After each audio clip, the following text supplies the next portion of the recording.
Israel Iran యుద్ధం ఆగిపోవాలని ప్రార్థించండి. అలాగే ఎయిర్ ఇండియా 171 ఫ్లైట్లో చనిపోయిన 241 మంది కుటుంబాల కొరకు ప్రార్థించండి.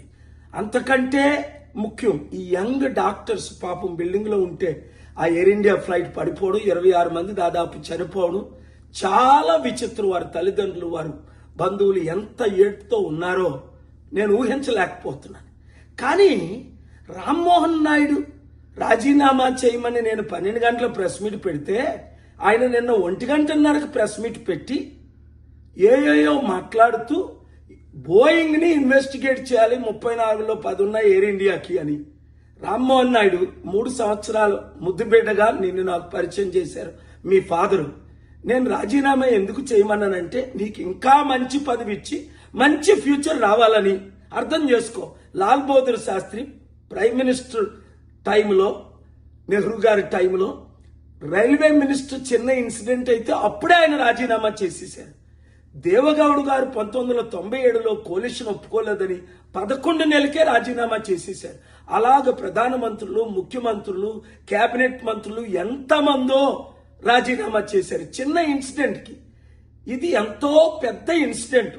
ప్రపంచం అంతా ఈ విషయం మాట్లాడుకుంటుంది. ఎందుకంటే ఈ రోజు Charles king of Britain birthday parade లో కూడా 53 మంది బ్రిటిష్ సోల్జర్స్, బ్రిటిష్ పీపుల్ చనిపోయారని మౌనం పాటించారు నల్లబట్టలు వేసుకొని.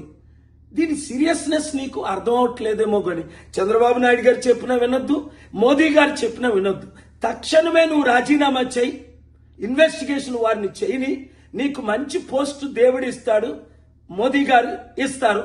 లేదా ఒక మెంబర్ ఆఫ్ పార్లమెంట్ గా పార్లమెంట్ లో ఫైట్ చేయి ప్రజల కొరకు. అంతేగాని రాజకీయ నాయకుల మాటలు వింటే నువ్వు కూడా రాజకీయంగా నష్టం పొందుతావు.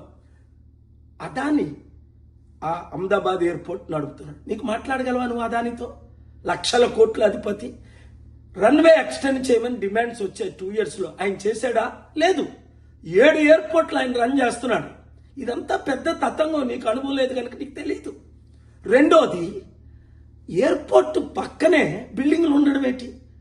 సెకండ్స్ లో 26 మంది డాక్టర్లు చనిపోవడానికి కారణం ఫ్లైట్ ఎగరడం, కింద పడిపోయి కూలిపోవడం 1 నిమిషంలోనే. అలాగే ఎన్నో క్వశ్చన్స్ ఉన్నాయి. శారా యాడమ్స్ ఏమన్నది, సౌత్ అల్-ఖైదా అటాక్ ప్లాన్ చేస్తున్నారు ఇండియాలో అని 2-3 days బిఫోరే ఆవిడే చెప్పింది యాక్సిడెంట్ ముందు. అది ఇన్వెస్టిగేషన్ చేశారు. ఏవియేషన్ 1991 నుండి నేను ఏరోప్లేన్లు ఓన్ చేస్తున్నాను.